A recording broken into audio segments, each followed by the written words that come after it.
Sir অনেক সময় দেখা যায় যে মাংসপেশিতে ব্যথা হয়, চাবায়, এটা কেন হয়? আপনাকে ধন্যবাদ। আসলে মানুষ বয়স বাড়ার সাথে সাথে এই সমস্যাগুলো সবচেয়ে বেশি হয়ে ওঠে। দেখবেন গ্রামে গঞ্জে এমনকি শহরে সব জায়গায় মানুষ এই মাংসপেশির ব্যথা ভুগে, স্পেশালি বয়স্করা, যারা একটু বয়স্ক তারাই প্রবলেমে সবচেয়ে বেশি ভুগে থাকে। এর মধ্যে অন্যতম যারা ডায়াবেটিস আক্রান্ত, দীর্ঘমেয়াদী ডায়াবেটিসের রোগী, তাদের ডায়াবেটিক নিউরোপ্যাথি নামক একটা প্রবলেম হয়, যেটার কারণে মাংসপেশি ব্যথা হতে পারে। স্পেশালি পায়ের মাংসপেশিগুলো বেশি হয়, কোমরের মাংসপেশি বেশি হয়, ঘাড়ের, হাতের। তখন কিন্তু রোগী দেখবেন দড়ি দিয়ে বেঁধে রাখে, অনেকে গামছা দিয়ে বেঁধে রাখে, অনেকে বাচ্চাদের দিয়ে ম্যাসাজ করে বা উঠিয়ে দেয় কোমরের উপরে।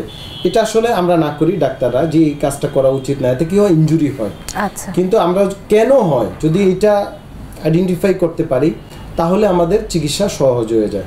প্রথমত এই সমস্যাগুলো যেহেতু ডায়াবেটিস যাদের আছে তাদের হয়, সো এই রোগীরা যারা ডায়াবেটিস আক্রান্ত তারা যেন ডায়াবেটিস নিয়ন্ত্রণে রাখে।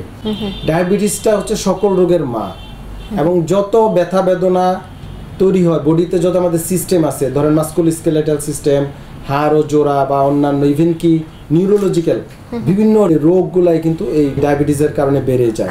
তাছাড়া বিভিন্ন নিউরাইটিস, নার্ভের প্রদাহ থেকে মাংসপেশি ব্যথা হতে পারে। মাংসপেশির ইটসেলফ কিছু রোগ আছে তা থেকে, যেমন মায়ালজিয়া, তা থেকে হতে পারে। ফাইব্রোমায়ালজিয়া একটা রোগ আছে, ফাইব্রোমায়ালজিয়া এটা হচ্ছে মোর দেন অনেকগুলো পয়েন্টে ব্যথা হবে, জায়গায় জায়গায় ব্যথা হবে। আপনি ডাক্তারের কাছে আসবে রোগী, অনেক টেস্ট করবো, আমরা কিছুই খুঁজে পাবো না, কিন্তু রোগী বলবে তার ব্যথা বেদনা সারাক্ষণ বলে।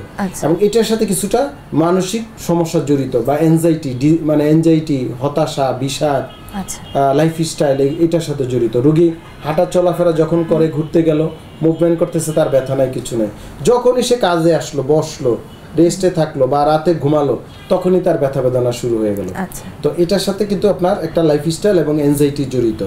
তারপরে হচ্ছে আমরা বিভিন্ন নিউট্রিশনাল ঘাটতি থেকে হতে পারে, ভিটামিন ডি, ক্যালসিয়াম, ম্যাগনেসিয়াম, বিভিন্ন মিনারেলস, এগুলোর অভাবে মাংসপেশির ব্যথা হতে পারে। সব বয়সের মানুষদের কি এটা হতে পারে? যে কোনো বয়সে হতে পারে। একটা বাচ্চাদের দেখবেন, বাচ্চা একটু উঠতি বয়সী বাচ্চা খেলাধুলা করে রাতে এসে বাবা মার কাছে কান্নাকাটি করছে, যে তার পা কামড়ায়, চাবায়, ব্যথা করে, মাসাজ করে দিতে হয়। এটা হচ্ছে তার নিউট্রিশনাল ঘাটতি, তার ক্যালসিয়ামের অভাবে হচ্ছে। বাচ্চারা ওই বাজে খাবার খায়, ফাস্ট ফুড খায়, আপনার ভালো খাবার খায় না, পুষ্টিকর খাবারের অভাবে এটা হতে পারে। বয়সজনিত বিভিন্ন আর্থ্রাইটিস থেকে তখন এই ব্যথা বেদনা বা মাসেলে পেইন হতে পারে। বিভিন্ন নার্ভ ইনজুরি থেকে হতে পারে। পর্যাপ্ত যদি পানি না খায়, স্পেশালি যারা খেটে খাওয়া মানুষ, মুভমেন্ট করে, অতিরিক্ত কাজকর্ম করে, তারা পর্যাপ্ত পানি খায় না। অনেক সময় কাজের ফাঁকে ফাঁকে আমাদের প্রবাসীরা আছেন, কাজে যায়, প্রচুর ঘামায়, ঘামের কারণে আপনার ইলেকট্রোলাইট ইমব্যালেন্স হচ্ছে, এটা আর রিকভারি হচ্ছে না।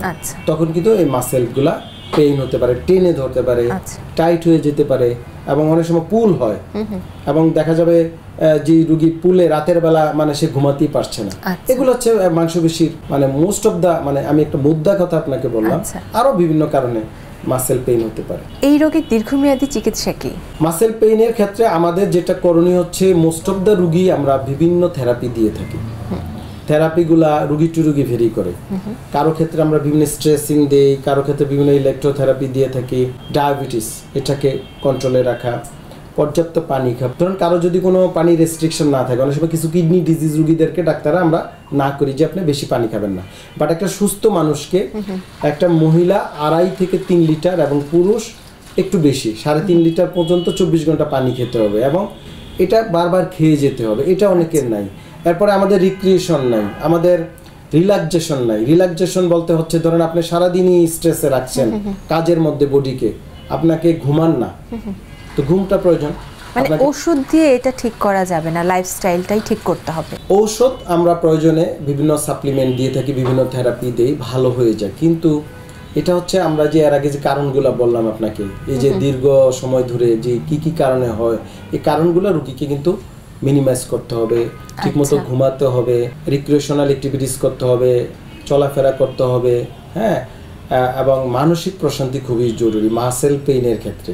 এই যে ফাইব্রোমায়ালজিয়া, আপনি যতই ট্রিটমেন্ট করেন, যদি মানসিক প্রশান্তি সে না আনে, এবং তার এই সমস্যা লাইফস্টাইলটাকে চেঞ্জ না করে, তাহলে কিন্তু ওই ব্যথা বেদনা বা মাসেল এই পেইনটা যাবে না। তাহলে আমাদের মুদ্রা কথায় আপনাকে ট্রিটমেন্টও করতে হবে, পাশাপাশি কজ আইডেন্টিফাই করে রুগীকে নিজের থেকেই ওই কজগুলোর থেকে তাকে মুক্ত থাকতে হবে বা প্রিভেনশন করে রাখতে হবে। ধন্যবাদ স্যার এই ইনফরমেশনগুলো দেওয়ার জন্য। আপনাকে ধন্যবাদ। নাগরিক টেলিভিশনকে অসংখ্য ধন্যবাদ।